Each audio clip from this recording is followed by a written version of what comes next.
2015, a few years in, we're 3 years old as a company, and this beautiful thing gets released called Word to Vec. How many of you have seen this model or heard of it?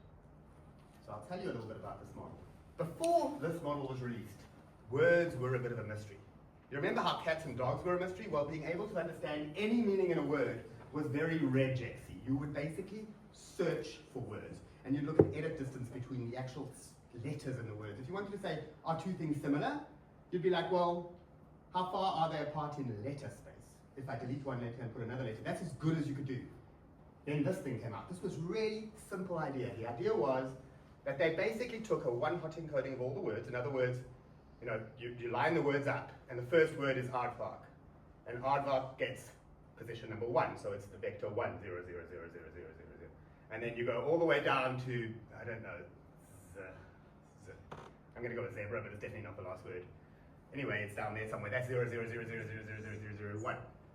And you do what's called an embedding, which is basically you just train a model that takes these long vectors, and you take a matrix, you multiply it by that matrix to get much shorter vectors. And then you put some nonlinearity in between, and then you multiply by another matrix to get back to long vectors.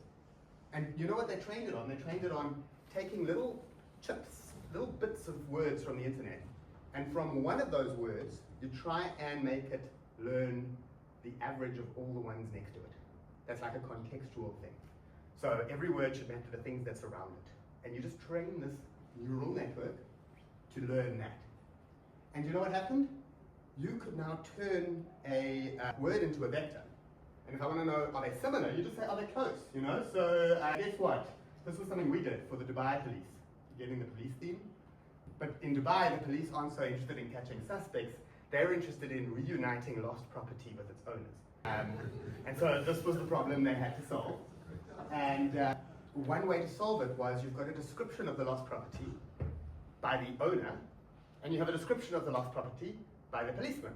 So the policeman finds this iPad, this MacBook that doesn't like HDMI cables, and he types in, I found a grey MacBook that doesn't like HDMI cables. And then your person who's lost it says, I've lost my grey MacBook, it doesn't like HDMI cables. And then what happens is you need to match those descriptions. Now you can imagine millions, tourists are going there all the time, millions of descriptions. And this nice little method can map them to each other. So you've got like a passport next to an ID card. Their string distance is far apart. You're not going to delete the word I, the letter I, and get passport suddenly from ID card. But they map close together using this thing. Great, you've got necklace and bracelet and brooch, you've got scarf and belt and t-shirt, everything is mapping close together. So we could solve this problem that was unsolvable before, and the Dubai police are happy.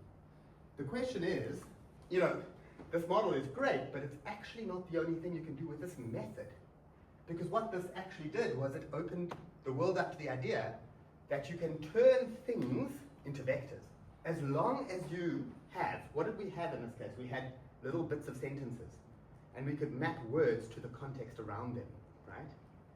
So now if you have any objects and you've got some relationship data between them, you could start training things like this that would embed them into vectors, and then you could use algebra to reason about them. And this was powerful. You could do this with other things, not just words, as long as you have the data, which is a recurring thing.